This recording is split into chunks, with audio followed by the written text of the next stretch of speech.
আসসালামু আলাইকুম। সংবাদে আপনাদের সবাইকে স্বাগত জানাচ্ছি। আমি ফিরোজ তোহা। শুরুতেই আরবে কেবলস সংবাদ শিরোনাম জানিয়ে দিব সর্বশেষ গুরুত্বপূর্ণ আপডেট বাংলা সংবাদ। শুরুতেই জানিয়ে দিব কোটা নিয়ে হাইকোর্টের পূর্ণাঙ্গ রায় প্রকাশ। কোটা নিয়ে হাইকোর্টের পূর্ণাঙ্গ রায়ে যা যা থাকছে এ বিষয়ে গুরুত্বপূর্ণ সংবাদ থাকবে বন্ধুরা। সম্পূর্ণ সংবাদটি জানতে ভিডিওটি না টেনে দেখতে থাকুন। এদিকে চতুর্মুখী রোডমার্চ দিয়ে যুগপথ শুরুর প্রস্তাব দিয়েছে বিএনপি, মিত্রদের সঙ্গে জরুরি বৈঠক। জানিয়ে দিব মেডিকেল বোর্ডের সার্বক্ষণিক পর্যবেক্ষণে বিএনপির চেয়ারপারসন বেগম খালেদা জিয়া। এদিকে কোটা আন্দোলন সরকার বিরোধী রূপ দেওয়ার পায়তারা চলছে অভিযোগ করলেন আওয়ামী লীগের সাধারণ সম্পাদক এবং সড়ক পরিবহন ও সেতুমন্ত্রী ওবায়দুল কাদের। জানিয়ে দিব যুবলীগ নেতাকে কুপিয়ে হত্যা।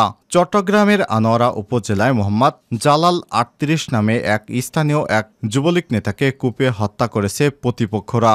আজ উপজেলার বারখাইন ইউনিয়নের শোলকাটা এলাকায় মনুমিয়া দিঘির সামনে ভোর ৬টায় এ হত্যাকাণ্ডের ঘটনা ঘটে। এবং সর্বশেষ জানিয়ে দিব ভোজ্য তেলে ভেজাল সামাজিক যোগাযোগ মাধ্যমে তোলপাড়। ভোজ্য তেলে ভেজাল দিয়ে উত্তাল হয়ে পড়েছে সামাজিক যোগাযোগ মাধ্যম। দূষণমুক্ত না করেই ট্যাঙ্কারে ভোজ্য তেল পরিবহনের অভিযোগ উঠেছে চীনের বিরুদ্ধে। এই ঘটনায় সামাজিক যোগাযোগ মাধ্যম ইউবোতে ব্যাপকভাবে আলোচনা সৃষ্টি হয়েছে। আজ বিবিসির এক প্রতিবেদনে সব তথ্য জানানো হয়েছে। প্রতিবেদনে বলা হয়, দূষণমুক্ত না করেই জ্বালানি তেল পরিবহনকারী ট্যাঙ্কার ভোজ্য তেল পরিবহন করায় চীনে ব্যাপক সমালোচনার সৃষ্টি হয়েছে। সামাজিক যোগাযোগ মাধ্যম ইউবোতে লাখ লাখ নেটিজেন সরকারের সমালোচনা করে নিজেদের মতামত ব্যক্ত করেছেন। প্রিয় দর্শক, এতক্ষণ শুনছিলেন সংবাদ শিরোনাম, এবারে বিস্তারিত। তবে তার আগে বন্ধুরা, আপনি কোন স্থান থেকে আমাদের সংবাদটি দেখছেন কমেন্ট করে জানিয়ে দিন। আর বন্ধুরা, এই ভিডিওটিতে একটি লাইক দিয়ে চ্যানেলে নতুন হয়ে থাকলে চ্যানেলটি সাবস্ক্রাইব করে রাখুন, যাতে করে আমাদের লেটেস্ট আপডেট সংবাদগুলো সবার আগে আপনার কাছে পৌঁছে যায়। এবারে বিস্তারিত। কোটা নিয়ে হাইকোর্টের পূর্ণাঙ্গ রায়ে যা আছে। প্রথম ও দ্বিতীয় শ্রেণীর সরকারি চাকরিতে মুক্তিযোদ্ধা কোটাসহ কোটা পদ্ধতি বাতিলের পরিপত্র অবৈধ ঘোষণা করে পূর্ণাঙ্গ রায় প্রকাশ করেছে হাইকোর্ট। রোববার ১৪ জুলাই বিচারপতি কে এম কামরুল কাদের এবং বিচারপতি খিজির হায়াতের হাইকোর্ট বেঞ্চ ২৭ পৃষ্ঠার পূর্ণাঙ্গ রায় প্রকাশ করে। হাইকোর্টের রায় বলা হয়েছে, ২০১২ সালে করা এক রিটের পরিপ্রেক্ষিতে হাইকোর্টের দেয়া রায় ও আদেশ ২০১৩ সালের লিভ টু আপিলের পরিপ্রেক্ষিতে আপিল বিভাগে তা বহাল এবং সংশোধিত আদেশ এবং ২০১১ সালের ১৬ জানুয়ারি অফিস আদেশ মুক্তিযোদ্ধা সন্তান এবং নাতি নাতনির কোটা আলোকে মুক্তিযোদ্ধা সন্তান বা নাতি নাতনিদের জন্য কোটা পুনর্বহাল করতে সরকারকে নির্দেশ দেওয়া হল।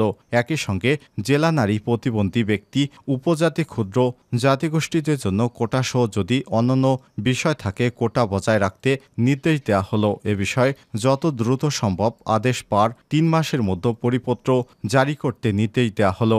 রায়ে বলা হয়েছে, সরকার চাইলে কোটা পরিবর্তন করতে পারবে, আর কোটায় কাউকে না পাওয়া গেলে বা পদ ফাঁকা থাকলে তা সাধারণ মেধা তালিকা থেকে পূরণ করা যাবে। এতে সরকারের স্বাধীনতা রয়েছে। রায় প্রকাশের পর সংশ্লিষ্ট বেঞ্চের deputy attorney general Sheikh Mohammad Saifuzzaman জানান, গত বুধবার ১০ জুলাই আপিল বিভাগ কোটার বিষয়ে স্থির অবস্থা বজায় রাখতে আদেশ দিয়েছে। আগামী ৭ আগস্ট শুনানির দিন রেখেছে আপিল বিভাগ। ফলে আপাতত হাইকোর্টের রায় কার্যকর করা হবে না। প্রসঙ্গত, কোটা বাতিল করে সরকারের পরিপত্রের বৈধতা চ্যালেঞ্জ করে ২০২১ সালে রিট করেন বীর মুক্তিযোদ্ধার সন্তান ওয়াহিদুল ইসলাম সহ ৭ জন। রিটের প্রাথমিক শুনানি নিয়ে ২০২১ সালের ৬ ডিসেম্বর রুল দেন হাইকোর্ট। চূড়ান্ত শুনানি শেষে গত ৫ জুন রুল অ্যাবসলিউট যথাযথ ঘোষণা করে রায় দেয় হাইকোর্ট। পরে হাইকোর্টের রায় স্থগিত চেয়ে রাষ্ট্রপক্ষের করা আবেদনে চেম্বার আদালত হয়ে আপিল বিভাগের পূর্ণাঙ্গ বেঞ্চে শুনানির জন্য ওঠে ৪ জুলাই। রিট আবেদনকারীদের পক্ষে সময় চেয়ে আর্জি জানালে সেদিন আপিল বিভাগ শুনানি পিছিয়ে দেয়। পাশাপাশি রাষ্ট্রপক্ষকে নিয়মিত লিভ টু আপিলের অনুমতি চেয়ে আবেদন করতে বলা হয়। এ অবস্থায় কোটা পুনর্বহাল সংক্রান্ত হাইকোর্টের রায় স্থগিত চেয়ে গত মঙ্গলবার আবেদন করেন দুই শিক্ষার্থী এবং রাষ্ট্রপক্ষের করা আবেদন শুনানির জন্য বুধবার ১০ জুলাই আপিল বিভাগে ওঠে। শুনানি শেষে সরকারি চাকরিতে নিয়োগ কোটার বিষয়ে পক্ষগুলোকে স্থির অবস্থা বজায় রাখতে আদেশ দেয় দেয় আপিল বিভাগ। কিছু পর্যবেক্ষণ নির্দেশনা সহ এ আদেশ দেয়া হয়। স্থির অবস্থা 4 সপ্তাহের জন্য উল্লেখ করে আপিল বিভাগ আগামী 7 আগস্ট পরবর্তী দিন ধার্য করেছেন। এদিকে কোটা সংস্কারের দাবিতে রাষ্ট্রপতি বরাবর স্মারকলিপি জমা দিয়েছে আন্দোলনরত শিক্ষার্থীদের 12 সদস্যের প্রতিনিধি দল। এর আগে কোটা সংস্কার আন্দোলনের 12 সদস্যের প্রতিনিধি দলটি বঙ্গভবনে যায়। দুপুর 2টা 40 মিনিটের দিকে প্রতিনিধি দলটি বঙ্গভবনে প্রবেশ করে। প্রতিনিধি দলের থাকা ঢাকা বিশ্ববিদ্যালয়ের শিক্ষার্থীরা হলেন আরিফ সোহেল, শারজিস আলম, নাহিদ ইসলাম, আব্দুল হান্নান মাসুদ, আসিফ মাহমুদ, রাশেদুল ইসলাম রিফাত, আব্দুল কাদের মোহাম্মদ মাহিন এবং হাসিব আল ইসলাম। এছাড়াও ছিলেন জগন্নাথ বিশ্ববিদ্যালয় এবং ইডেন কলেজের 2 নারী প্রতিনিধি সুমাইয়া জাহান এবং মেহেরুন্নেসা রয়েছেন। চতুর্মুখী রোডমার্চ দিয়ে যুগপথ শুরুর প্রস্তাব দিয়েছে বিএনপি। মিত্রদের সঙ্গে জরুরি বৈঠক। দ্বাদশ সংসদ নির্বাচনের পর 6 মাসের বেশি অতিবাহিত হলেও এখন পর্যন্ত মাঠে গড়ায়নি যুগপথ আন্দোলন। তবে এ নিয়ে আর সময়ক্ষেপণ করতে চায় না বিএনপি এবং এর মিত্র দল ও জোট। শীঘ্রই যুগপথ কর্মসূচি দিয়ে রাজপথে নামার আগ্রহ তাদের। খালেদা জিয়ার নিঃশর্ত মুক্তিসহ 4 ইস্যুতে নানা ধরনের কর্মসূচিও প্রস্তাব দিয়েছে সব দল। সমাবেশ এবং বিক্ষোভ মিছিলের মতো প্রচলিত আন্দোলনের পাশাপাশি ঢাকা থেকে দেশের 4 প্রান্ত অভিমুখে রোডমার্চ কর্মসূচি দেওয়ার প্রস্তাব রয়েছে তাদের। তবে রাজপথে নামার আগেই আন্দোলন পরিচালনা এবং কর্মসূচি প্রণয়নের লক্ষ্যে শক্তিশালী লিয়াজো কমিটি গঠনের জন্য মিত্রদের পক্ষ থেকে বিএনপিকে তাগিদ দেওয়া হয়েছে। যুগপথ আন্দোলনের প্রস্তুতি হিসেবে গত বুধবার থেকেই এই প্রক্রিয়ায় যুক্ত বিভিন্ন দল এবং জোট নেতাদের সঙ্গে পৃথক বৈঠক করেছে বিএনপি। সেখানেই পরবর্তী আন্দোলন সম্পর্কে সব প্রস্তাব উঠে এসেছে বলে সংশ্লিষ্ট সূত্র থেকে জানা গেছে। সূত্র জানায়, দেশের ছাত্র শিক্ষকদের চলমান আন্দোলনের বাস্তবতায় এবার রাজপথে জোরালো আন্দোলন গড়ে তোলার সিদ্ধান্ত নিয়েছে বিএনপির।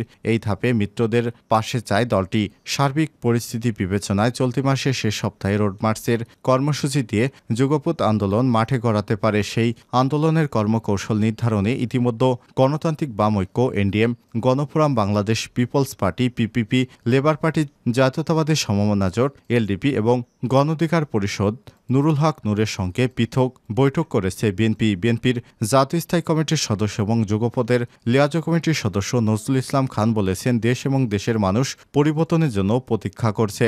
এই পরিবর্তনের জন্য খুব শীঘ্রই কর্মসূচি আসছে। দেশটাকে রক্ষা করার জন্য আমাদের ঐক্যবদ্ধভাবে লড়াইটা চালিয়ে যেতে হবে। সবাই মিলে আমরা দেশটাকে মুক্ত করার চেষ্টা করব। এই ফ্যাসিবাদ শেখ হাসিনা সরকারের পদত্যাগ না হওয়া পর্যন্ত আমরা রাজপথ ছাড়ব না ইনশাল্লাহ। মেডিকেল বোর্ডের সার্বক্ষণিক পর্যবেক্ষণে খালেদা জিয়া। বিএনপি চেয়ারপারসন বেগম খালেদা জিয়া রাজধানীর এভারকেয়ার হাসপাতালে চিকিৎসাধীন। সাবেক প্রধানমন্ত্রী খালেদা জিয়া এখন সিসিইউতে সংবলিত কেবিনে চিকিৎসকদের সার্বক্ষণিক তত্ত্বাবধান এবং পর্যবেক্ষণে চিকিৎসাধীন। বর্তমানে তার শারীরিক অবস্থা অপরিবর্তিত রয়েছে। খালেদা জিয়ার চিকিৎসায় গঠিত মেডিকেল বোর্ডের সদস্য অধ্যাপক ডাক্তার এজেডএম জাহিদ হোসেন রোববার 14 জুলাই বিকেলে কালবেলাকে সব তথ্য জানান। তিনি জানান, মেডিকেল বোর্ডের সার্বক্ষণিক তত্ত্বাবধানে ম্যাডাম খালেদা জিয়ার চিকিৎসা চলছে। মেডিকেল বোর্ড বিদেশি চিকিৎসকদের সঙ্গে পরামর্শ করে বিভিন্ন পরীক্ষা নিরীক্ষা করছেন এবং শেষে নারীর নেত্রীর শারীরিক অবস্থা উন্নতি অবনতি সব পর্যালোচনা করেই চিকিৎসা দিচ্ছেন। তার স্বাস্থ্যের বিভিন্ন পরীক্ষা চলছে। মেডিকেল বোর্ডের সদস্যরা এখন দিনে 2 দফা বৈঠক করে খালেদা জিয়ার চিকিৎসার পর্যালোচনা করছেন। কোটা আন্দোলন সরকার বিরোধী রূপ দেওয়ার পায়তারা চলছে কাদের? কোটা আন্দোলনকে সরকার বিরোধী আন্দোলনে রূপ দেওয়ার পায়তারা চলছে উল্লেখ করে আওয়ামী লীগের সাধারণ সম্পাদক এবং সড়ক পরিবহন ও সেতুমন্ত্রী ওবায়দুল কাদের বলেছেন, শিক্ষার্থীদের কোটা আন্দোলন নিয়ে বিএনপি সহ একটি চিহ্নিত মহল ষড়যন্ত্র করার চেষ্টা করছে। আজ এক বিবৃতিতে ওবায়দুল কাদের এসব কথা বলেন। কাদের বলেন, কোটা বিরোধী আন্দোলন একটি অরাজনৈতিক আন্দোলন। এরপর বিএনপি এবং তার দোসরেরা এই আন্দোলনকে সরকার বিরোধী আন্দোলনে রূপ দেওয়ার চেষ্টা চালাচ্ছে। কাদের বলেন, বিএনপি এবং তার দোসরেরা সব আন্দোলনে ব্যর্থ হয়েছে। এখন তারা শিক্ষার্থীদের এই কোটা বিরোধী আন্দোলনের উপর ভর করে সরকারকে পরাজিত করতে চায়। তারা এটাকে রাজনৈতিক হাতিয়ার হিসেবে ব্যবহারের অপচেষ্টা করছে। এ সময় তিনি বলেন, শিক্ষার্থীদের ধৈর্য ধারণের জন্য আহ্বান জানাচ্ছি। যেহেতু কোটার বিষয়টি আদালতে বিচারাধীন, এখানে সরকারের কিছু করার নেই। তাই কারো উস্কানিতে পড়ে সরকার বিরোধী বক্তব্য না দিয়ে জনদুর্ভোগ সৃষ্টি হয় এমন কোনো কর্মসূচি পরিহার করে শিক্ষা প্রতিষ্ঠানে ফিরে যাওয়ার আহ্বান জানাচ্ছি ছাত্রদেরকে।